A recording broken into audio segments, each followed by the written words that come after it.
Welcome to Our Girl Relationships. We talk about the problems people face in their day to day lives.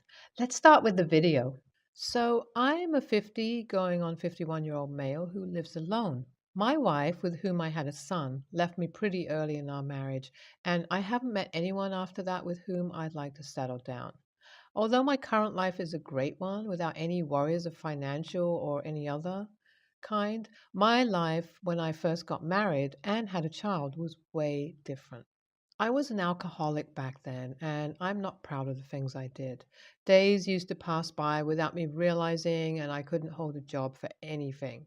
But after my wife left me and took away our son, I was really alone for the first time. Initially, I didn't care much, but starvation and being on the streets made me realize if I want to live, I had to change myself. That's when I decided to get sober and get a decent job. Since my major was in computer science, it wasn't hard for me to find freelance contracts. Once I got enough money, I signed myself up for rehab and got sobered up.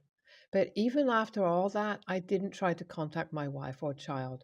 It wasn't because I didn't want to apologize or anything, I just didn't want to face a part of my life that I was ashamed of. And since I didn't have to consciously face them, I never tried.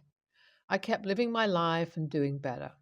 Once I was out of rehab and 1 year sober, I started working on an app and sold it to one of the gaming companies. The money I got from it was more than enough for me to settle down and start fresh. With a decent portfolio after the development of that app, I got myself a regular job and lived my life peacefully. But a few weeks ago, my son forced me into meeting him by visiting me at my house. When I heard the knock at the door, I wondered who it could be, since I don't get many visitors. I opened the door and couldn't recognize the man standing on my porch. I asked him who he was and what was his business with me. The man simply stared at me for a while, then he told me he's my son and he'd like to come inside and talk. I was surprised to hear that, since he didn't resemble me at all. I invited him inside, though. Initially, he didn't talk much. The situation was very awkward. I wasn't ready for this sudden confrontation. I wanted to apologize for not being in his life and not being a man enough to look after him. I wanted to say sorry for being a drunkard back then. But seeing him right there in front of me was so awkward that anything I would have said would sound like an excuse. So I kept my mouth shut. I waited for him to start talking and say what he came here to say. He took a deep breath and told me that he doesn't care about what happened all these years ago. He told me that I'm an a-hole who used to drink and beat him up and that he had come to terms with his past. He said either way, he isn't afraid of me anymore, and now he's big enough to handle me if I tried anything. He continued telling me about himself then and how he left home after high school and had to take student loans to get through college. He said he got a job after college, but with all his loans and everything, it's barely enough. He told me he's also married now and has a son, and he's doing his damn best to be a great father, unlike me. But something can't be helped, and even after everything he has done, he is still short on money and he needs to pay off his debt if he doesn't want to lose his house and his family. He told me he looked into me not a long while ago and he knows that now I'm loaded in money. He said he was never planning to come here, but desperate times call for desperate measures. He then told me that as his father, the least I could do is pay off his student loan since I didn't even bother to pay child support. For treating him like crap all these years ago, I can make up for it by clearing his debt, and if I don't feel like doing that, he'll actually make sure that I'm dead to him for real. I didn't expect to be threatened by him. Sure, I was already feeling guilty, of course, now I had money to help him out, but to meet him out of the blue and be threatened by him, that rubbed me off the wrong way. I would have believed it if I was the one to raise him, but I knew his mother, and she'd never raise a child that goes around threatening people. I needed to know the truth, but I also knew he wasn't going to tell me anything more. So I quietly agreed to give him money and waited for him to leave. Then I made some calls and looked him up online. Through social media and some other sources, I found out that his wife is in the hospital. I called the hospital and asked them about the bills pending on a certain patient. Turns out his wife has been sick for a long time and is getting treated for years now. I went down to the hospital that day and took care of the pending bills and even made a donation that would take care of future care. Next day, when my son received a call from the hospital about his bills being cleared and his wife finally being ready to receive the treatment, he rushed there. I was with his wife when he came in, and as soon as he saw me, he got angry. He couldn't bear to see his bastard father mix up with his family. He pulled me aside and told me to leave the place at once. He told me that I'm not welcome to be a part of his present, and he'd like me to just be his horrible past that he doesn't have to think about. Then he told the nurse that I'm not allowed to visit his family. I left the hospital after that and hadn't contacted him again. I know what I've done is awful, but it is too much to ask for forgiveness and move on. Is my son's behavior still justified after I helped him out? Am I not entitled to some time where I can explain to him my side of the story?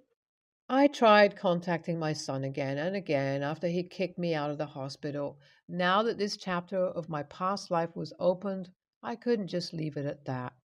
At first, it was really hard to talk to him because he kept ignoring my calls and texts. He wouldn't let me go anywhere near his family and even threatened to get a restraining order if I didn't quit harassing him. But I couldn't give up, and finally he agreed to listen to me. I told him that we could meet at my place, but he refused, saying that he doesn't want to set foot in my house ever again. He told me he would much rather meet at a public place where having people around would give him some sanity and control to hear me out. Whatever his reason was, I was just glad to be able to talk to him, and so we agreed to meet at a cafe. I'll go meet him tomorrow and then update what happened. I finally met my son, was able to talk to him. I wrote in my original post about my past and how my relationship with my son wasn't exactly something I was proud of. So when I met him yesterday, the first thing I did was apologize to him. I told him how sorry I was for how I behaved in the past. I didn't want to make any excuses nor blame the school for my behavior, but I did want him to know that once his mother left me and took him with her, I felt the worst I had ever felt in my life. The hurt was the motivation for me to quit alcohol, and once I did manage to get sober, all I thought about was him and his mother. But I still didn't have anything to give to them, and it took me a while to become the man that he could call his father without being embarrassed. I told him about how once I did manage to be a responsible adult, I was too guilt ridden and was too cowardly to face him since a lot of time had passed. I kept tabs on him through social media and watched him grow up into a fine young man in all those pictures. But every time I would see his face, I would convince myself that he's better off without me and there's no place for me in his life. I told him that I justified my own cowardly behavior and never tried to reach out to him, but I really mean it when I say I felt pathetic and sorry every single day for leaving a child behind. I realize that I have no right to ask for his forgiveness, but I still want to apologize if it's possible at all. I would like to help him out now as much as possible. There's no way for me to fix my past mistakes or change the father he didn't have, but I am a responsible man now, and I would really like to be a part of his family and, if possible, a part of his kid's life. He listened to me for a long while and told me that he would think about what I've said. He then told me thanks for taking care of the hospital payments and taking a load off his back. He said there's no way that he can just forgive me in a second for everything, but that he is willing to give it a thought. And he also promised that if his wife is okay with it, he'd let me meet his kids. But he warned me not to get my hopes up because there is still a lot of bad blood between us, and he's not sure that even time could fix all of that. I was just glad that he was at least talking to me without screaming. Soon after that, we both left the restaurant, and I gave him my number and asked him to contact me for anything he needs. I'll be happy to help him out. I know what I did was really unforgivable, and my relationship with my son is not something that can be fixed that easily, but you can't blame a man for hoping. YTA, there's no amount of words of penance in the world that could make up for a man who let alcohol ruin his son's life. It's one thing to have a problem and be an addict, but it's another thing to be an alcoholic and beat up your family. YTA, you brought that son of yours into this world and you should have been responsible for his growth and well being. You failed to do the bare minimum, and yet now you're complaining about him being mad at you? I think there's no bigger a hole than you. I'm currently on holiday with my father, stepmom, three brothers, and my 6 year old daughter. My youngest brother is 8, the others are adults. I'm a single mom and we live quite far away from them, so we don't see them that often. I wouldn't say I have a particular parent style, as it's just me and her. I'd say it's possibly a mix between gentle and child led. But I'm a young mom. She was born when I was 17. And so the only friends of mine who have kids are babies, so I don't really have much to compare with.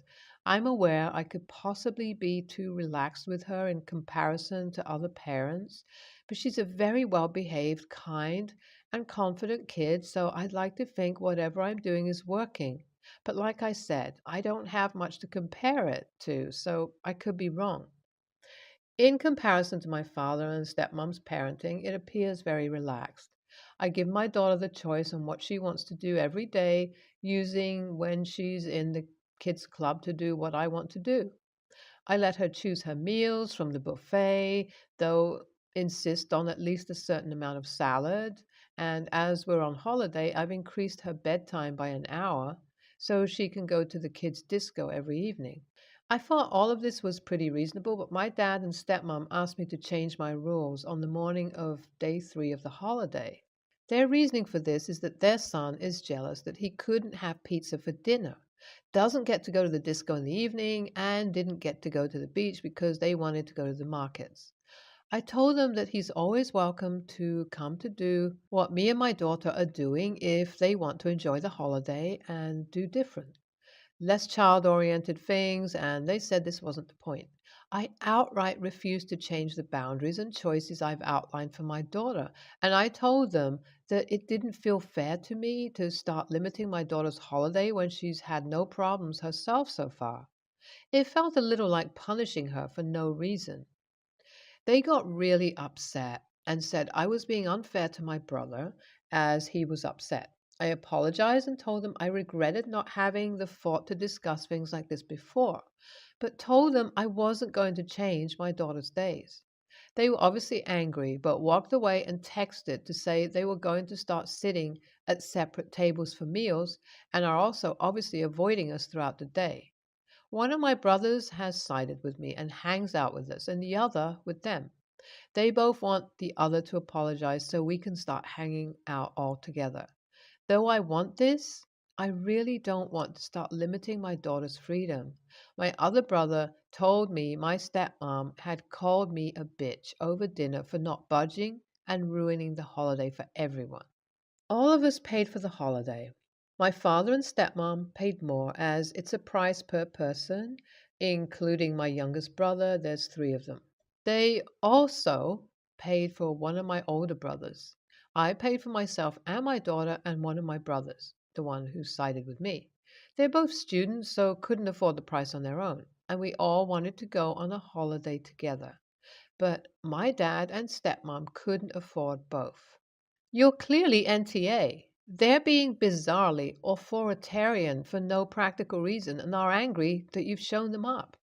If your child can eat pizza with salad and on holiday and can go to the explicitly for children disco, then why can't theirs? If they had a good reason, they'd explain it to their child. If they don't, they just look bad because they actually are bad. NTA, good for you, Mama. You're doing everything you should be. An amazing job standing up for your baby. Their rules for their child don't have diddly squat to do with your rules for your child. This is a good lesson for your brother, actually. Life isn't fair. And you've not ruined anything their selfish, entitled, boundary smashing behaviors have. Editing to add. They are further the AHs for calling you names and then basically emotionally blackmailing you into submission by purposely avoiding you until you cave into their demands. My sister and I are both pregnant at the same time. She's 30 and I'm 24. She has a 3-year-old daughter and is expecting a boy this time. She announced her son's name back in April and told everyone that the name was set in stone, so feel free to use the name in gifts and stuff if we want. I didn't announce our daughter's name officially yet. Some people know just because I was close enough to them and we were talking names. My sister asked me outright and I told her it's Oceana. and she was not impressed at all. She asked me what was wrong with a name like Elizabeth or maybe a little Beatrice or Margaret. I told her nothing for those who like those names, but they are not for my husband or me. She then said there's always Emily, Haley, Anna, Marie. I told her to stop, that we knew our girl's name before we even knew she was a girl, and it wasn't going to change for her. She went into a FB mommy group and shared the name with moms and moms to be in there and wanted people to help her figure out how to change my mind. She went on a long ass rant about how my taste in names is terrible and how she's shocked I would like a name like this, that I am ruining my child's life. I am rejecting all the beautiful, lovely names of the last several years, that her, Gather, and Eugene are going to be envied and hated by my child and all future kids of mine for their gorgeous names. Someone I know is in the group and sent me screenshots of the post. She made sure and stayed up top for over a week with all her complaints and rantings. She also had some people more than willing to help. The last time I saw her was 3 weeks ago, and she was giving me more names to consider: Rosemary, Vivienne, Francesca, Lillian, Martha, Geraldine, etc. I rolled my eyes and told her to focus on her own kids' names instead of mine, and that she needs to get over it and stop ranting to the world. She told me not to be so dismissive of her and that I insulted her kids' names, which I did not. I just told her to focus on them. She told me I should not want to name my child something her family will hate. She told me I was rude to her and she had genuine concerns. AITA? NTA. I think Oceania is a stupid name for the record, but it's none of my damn business. People need to chill. If the kid doesn't like it, she can go by Anna, Shayna, Shay, or a half dozen other nicknames. Or she might grow to dig it. I have a nice, plain, boring name that I share with not one, not two, but three uncles. One by birth, two by marriage. I would have loved to have something more unique. And when it came time to name our son, we did. Nothing fancy, but he's the only one in his class. All this is to say there is more in heaven and earth than is dreamt of in your sister's philosophy. There are countless names, and the only way to normalize names is to meet people who have them. Sadly, it's going to be her doing the bullying of Oceana, thus making her prediction true. You should keep your kid away from her. NTA. NTA, it's not like you're calling your daughter Caligula or MILF, two kids I actually know. Oceana is unusual but not awful or offensive. If she doesn't like it, then your daughter could choose to go by Anna, which isn't short for anything, so no one will think to ask. Your sister